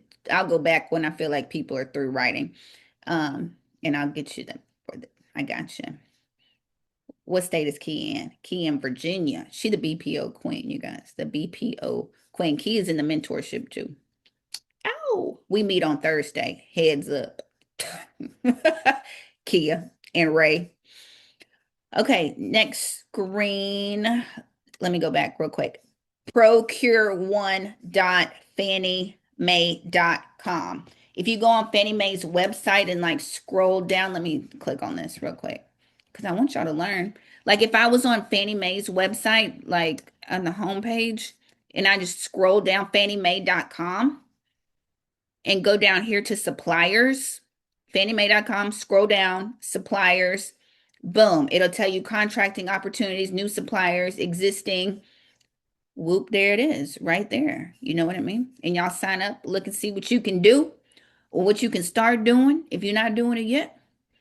And sign up and get your coins, right? You don't always have to, think outside the box. You know what I mean? Okay, you guys, let's wrap this on up so we can all go to bed and go to work in the morning. I got an auction in the morning. So, boom, boom. Here's some more REO websites, auction.com. You just filter it by bank owned or foreclosure. Foreclosure means auction, bank owned means bank owned. Boom. REO properties. There's some more Realty Track, Hubzoo, all those. You can filter it by REO, even Zillow. Zillow will show you some REOs or your MLS. If you're an agent, sometimes they filter it by REOs. I feel like if you're an agent right now, if I was an agent right now, if I was a new agent, I would really try to start getting certified in like REOs before, because when things happen, you guys, when foreclosures come, then everybody is a foreclosure expert. Everybody a short sale expert. Everybody does REOs. This is like the beginning. Like it hadn't even started yet. So if I were you, I know NAR has a short sale foreclosure certification. Bubba Mills offers an REO certificate. Just learn as much as you can learn. I sound like y'all's mama. I am the auction mama. You just learn as much as you can learn before everybody jump in and say that they're an expert. You know what I mean? Actually, did you say we were getting a copy of the recording? Yes, ma'am. The replay will be sent out tomorrow so y'all can watch me as much as you want to.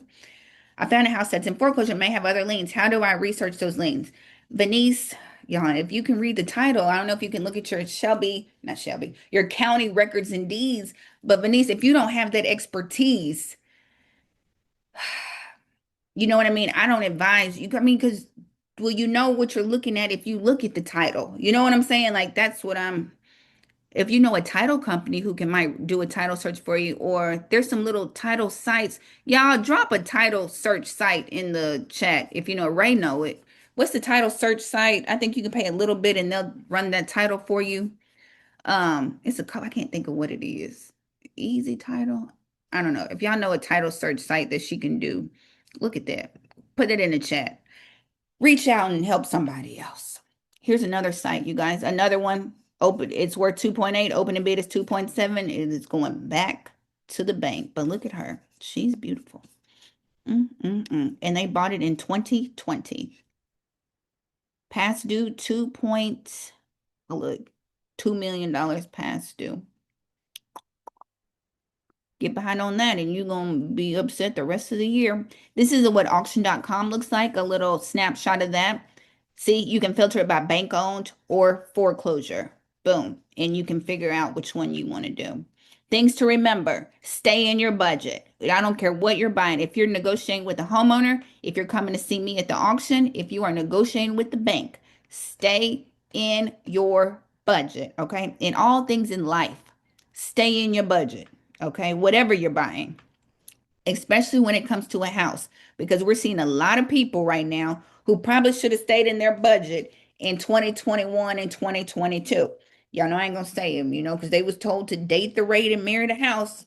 I'm not gonna do it, even though I just did it. Stay in your budget. Stay in your budget. And you guys, Go to an auction. Some things that you can do. Y'all can come see me at the auction. You know, it's open to the public, you guys. Go, especially y'all investors, wholesalers. Y'all like, Ashley, where do I find a buyer? Where do I find investors? At the auction. Go to the auction. Go to a meetup group, you guys. That's where you find clients. You guys start pulling properties, right? Or figuring out offers. I tell people all the time, y'all, it is halfway, we are halfway through 2025. Y'all can start making some offers on these properties. A whole bunch of homeowners are sitting on the market. They've been sitting a long time. Y'all can start making some offers. Go on these bank sites. Start making offers on these bank-owned properties. These banks gonna want to move these properties before the year is up. Just start making offers. You guys, it can be low. They can say no, and then you can go again and resubmit another offer. Don't feel like you're gonna offend anybody, you know. Start making offers. We're here at the midpoint of the year.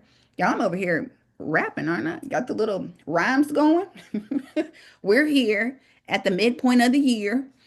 So start running your numbers, start setting a budget, do things like that. I don't care, even schedule an appointment and go look at a house. You know what I mean? Sometimes you got to get in the atmosphere and that'll motivate you to keep going. You know, if you take one step, take another one. You know, I'm bad with quotes, especially when it comes with the Bible and stuff. I'm trying to quote, but it don't ever come out. You guys, I got like 300 videos on YouTube. I think I have more than that at this point. I do videos on everything, foreclosure numbers, housing market numbers, everything, you guys. So it's free. You know what I mean? Go look. Y'all can watch the videos. Did I put my 3 favorite movies? I didn't. I didn't put my 3 favorite movies, but I'll tell y'all what they are. And I got a masterclass on Wednesday, and I have one next Wednesday. We have one this Wednesday that's all about bank-owned properties. We're going to talk about how to find them, how to buy them. You guys, I'm going to walk you through these sites like HomePath, right? I'm going to show you how to do those things because some of you are like, how do we make offers to? We're going to do that. I'm going to show you, you guys, and I'll give you a list of resources, offer checklist, all that kind of stuff. And then we have the foreclosure formula next Wednesday. That's all pre-foreclosures, the first step of foreclosure, reaching out to homeowners, marketing steps to reach out to homeowners, how to find the trustees. That's the head start that y'all don't know about. Reaching out, finding the trustees, all that kind of stuff. Homeowner scripts, boom, boom, boom, making offers, that kind of stuff. This is a sneak peek to the mentorship, right? If you're thinking about the mentorship, this is the class that you probably want to go to so you can understand that. Guess what, guys? I'm done. I'm done. Here's where you find me on Instagram, Your Agent Ashley. I'm on YouTube, Your Agent Ashley.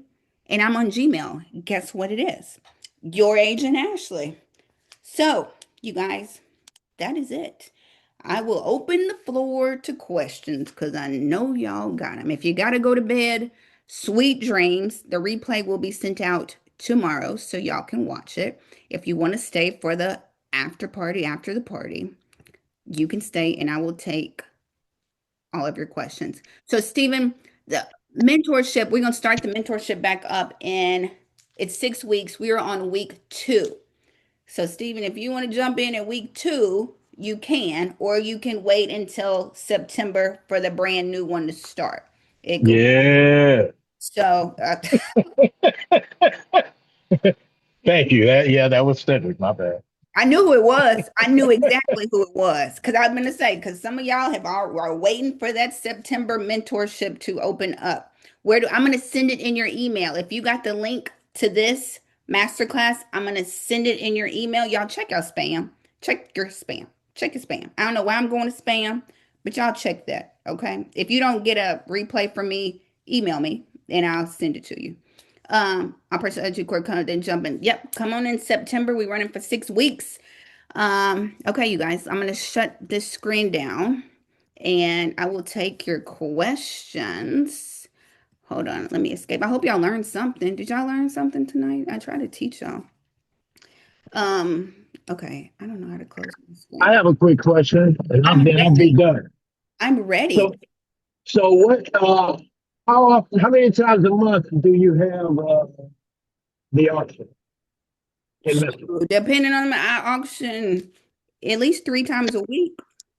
Oh, I'm in Memphis, so here's the thing, right? So if you live in Texas and Georgia, some of these states only auction the first Tuesday of the month, right? So it's only one big auction for the entire month. I live in Memphis, baby. They're gonna take your house in 30 days. Get behind, they're gonna take it, and I'm auctioning it off in 30 days. So I'm auctioning almost every day of the week, depending, because I'm in Shelby County. I'm here in Memphis. I'll go all the way to Nashville. I'll do Mississippi. I do the rural areas. So with all that, y'all, I auction every day, maybe sometimes. I auction yeah, tomorrow and Wednesday. yeah. LA County is only, I think once a month. Yeah. So some of y'all, it's only, they give homeowners like time to get their life together. Here, they filing on people every single day, for sure. What questions am I missing? Y'all are welcome. You're welcome. I'm so glad. See, was this not a good free masterclass? I mean, for free. I'm telling y'all. I try to help y'all. Um, Kia, what you got going over there? Let me put all this. I'm sorry, y'all. Let me put the link because yeah, you right. I forgot. Kia, what you got going on over there? And I'll take questions. Just Kia, the same old, same old. I am starting to see more activity, like I really need more. But the REO stuff, like I'm getting more of I just actually had a vendor that I filled out their application in 2023. yeah. It just sent me an email today that want me to do a vacancy check. See, y'all, the foreclosures are picking up for sure. And I can say that, like, from my end, I can see that because I do auctions. And then other people, especially people in the mentorship, I know Ray is in here. He was like, Maryland's notice have doubled.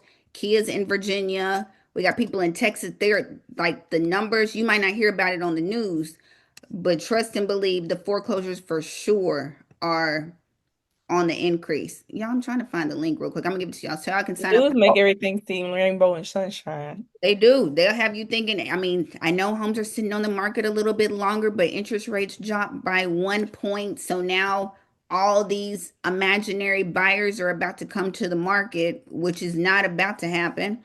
But because houses are just unaffordable right now for most people. Well, So I think now, especially what you were talking about, I forgot who I was listening to this morning that was speaking on what you said in the mentorship. I'm seeing a lot of people that just bought a house a year or 2 years ago yeah, because their property taxes, like I want to say it was in taxes. Michigan, that was like 610% increase. They went from like 7,000 to now they want like $16,000 for property taxes alone. I knew that. And y'all, I'm gonna let y'all ask questions. I knew when everybody started bidding up those houses in 21 and 22, when I was seeing people pay 40 and $50,000, and everybody's like, this is great. Well, I mean, for sellers, it was great. But I'm like, y'all, you know what's gonna happen next? They're gonna reassess everybody taxes, and everybody who thought they had a fixed mortgage payment, right? Taxes and insurance aren't fixed on a fixed mortgage payment. So now they have reassessed everybody's taxes, and that's doubled people's mortgage. And then insurance companies dropping people and raising insurance rates. Like and people, look at me, y'all. Y'all know when I start talking about real estate, I get so worked up. And these people who got these 2-1 buy downs on their interest rate. Like, so I had a client, we were looking at this client's house, seller's house, and I noticed he was on an adjustable rate mortgage. He did like a 3-2-1 buy down, where it start off low, and then when it gets to that last year, it's the full mortgage. He was at his full blown payment now. And so he was thinking rates were going to go down and he could refinance, but y'all, lo and behold, rates ain't went down. And so now he's got a full blown mortgage payment to pay and he trying to sell. And I was like, yeah, everybody's interest rates are adjusting right now. So it's just and people getting laid off. Yeah, there's the link. I'm sorry, it took me forever to find it. That has everything on it. Letters, classes, everything is on that list. Y'all know, y'all just got to jump in when I'm talking because I'm just gonna. Are these REOs listed with realtors, or do they sell them directly? How does that go when you buy REOs? So good question. So they're gonna have Most REOs have an agent, like REO agents. Let me show you guys for um, the sake of this so y'all can see what we're talking about. Can y'all see my screen? This is what happens when after mentorship, after masterclass. Everybody can see my screen. Somebody say yes. Yes. Okay.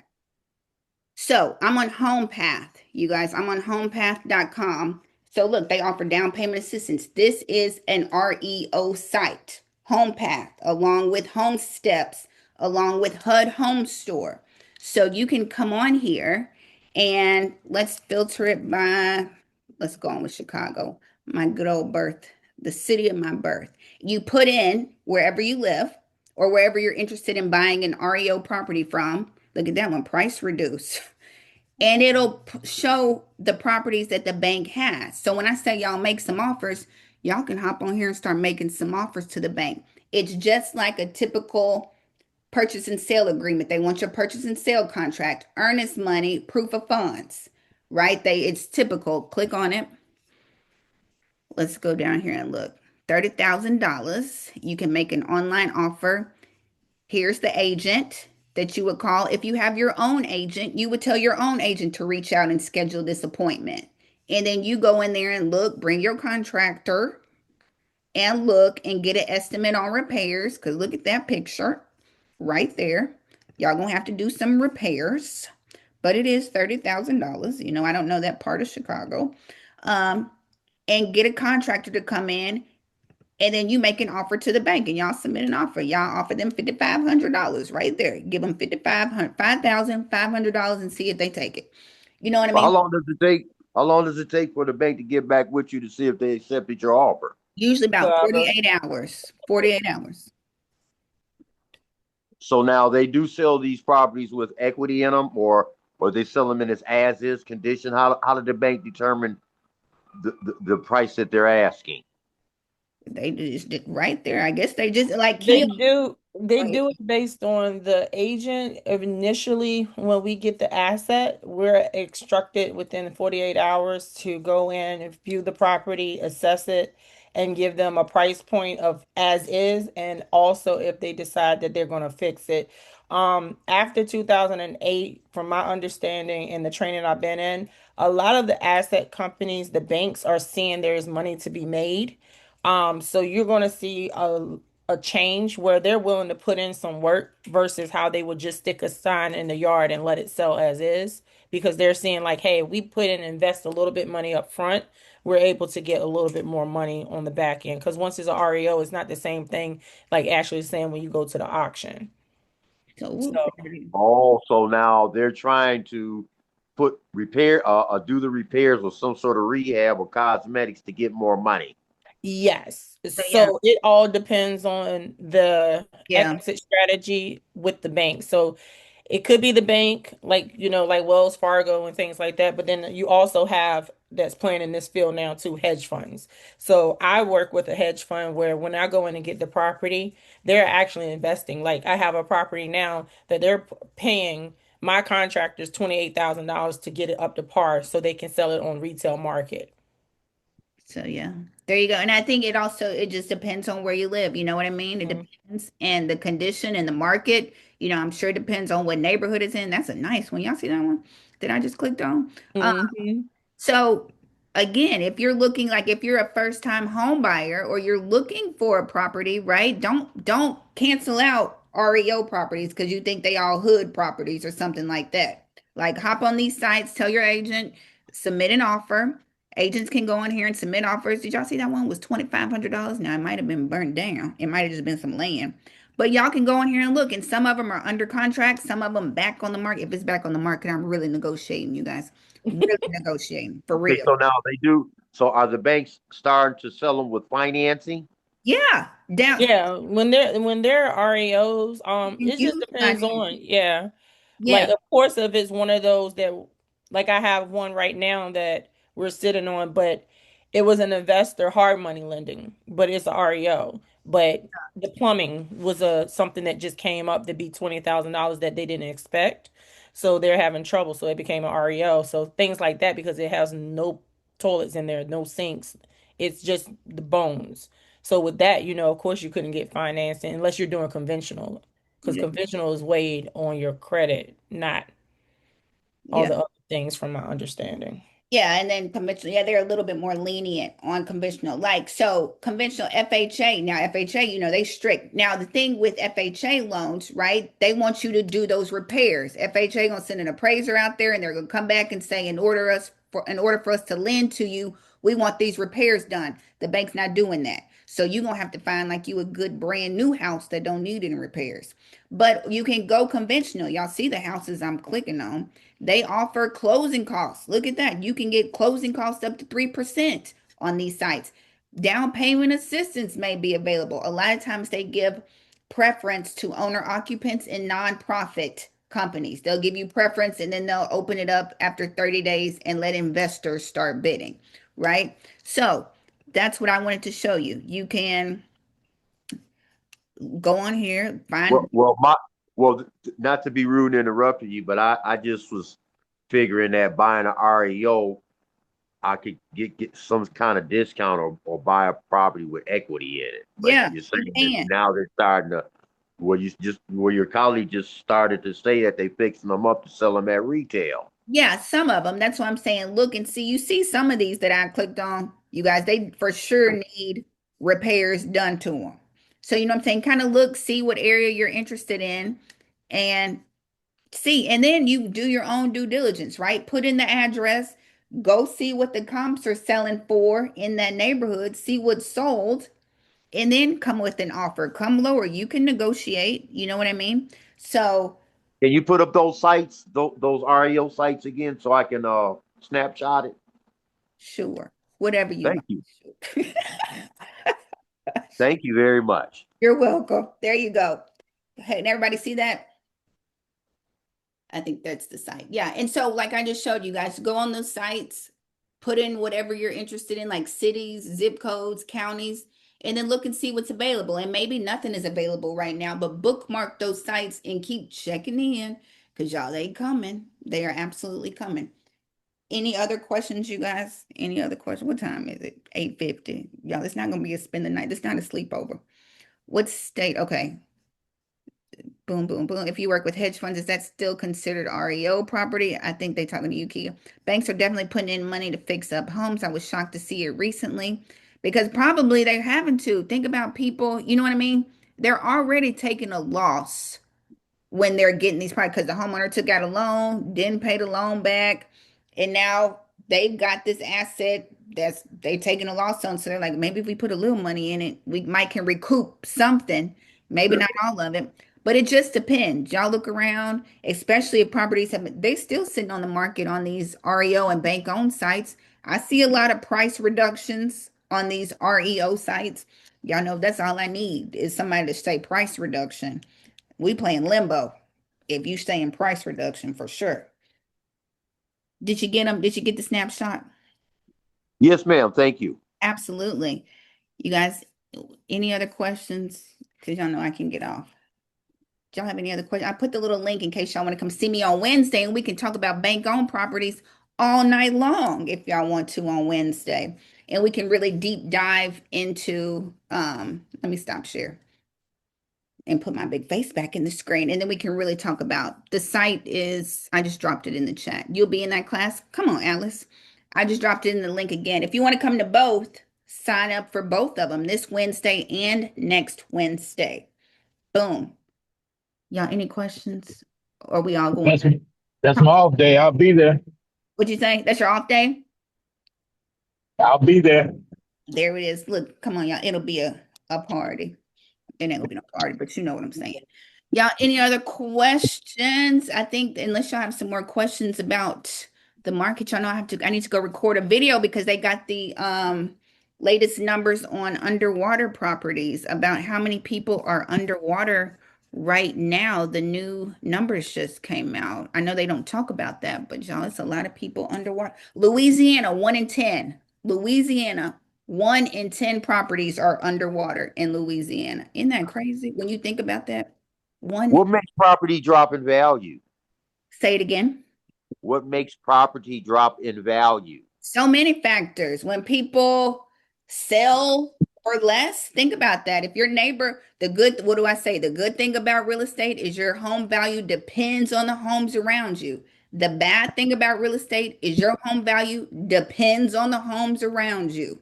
If people start selling for less than what you paid, somebody get in a bind, they lose their job and they got to get rid of a house and they sell it and you like, I just paid 400. But Jack and Jill got to get up off their house. So they going to sell theirs for 350. Guess what? And now people are seeing Jack and Jill selling for 350 and they're like, oh no, let me hurry up and try to get off mine for 345, 350, 360. But you just paid 400 for yours. Let too many people start selling. Now your $400,000 house is now worth 350 and 340. So it could be anything. You know what I mean? Okay, so now will the bank allow me to renegotiate my mortgage since the property done went down in value? Mm, I, mm, if you took out a loan for 400,000, you know what I mean? That's the thing. You know what I mean? Look, everybody, no. If you took out that loan for 400, they want their whole 400. You know what I mean? That's That's worse than being stuck with a bad wife. you got a bad, at least you can sell the house, you know. But that's when it comes to real estate, you guys. And when I saw people bidding like crazy in 21 and 22 and waiving appraisals and waiving inspections and paying over, I was like, y'all, this is not how you buy houses. This is not how you buy an investment. You're not waiving appraisals. And people were waiving appraisals, y'all. And I know y'all are like, what do you mean waive appraisal?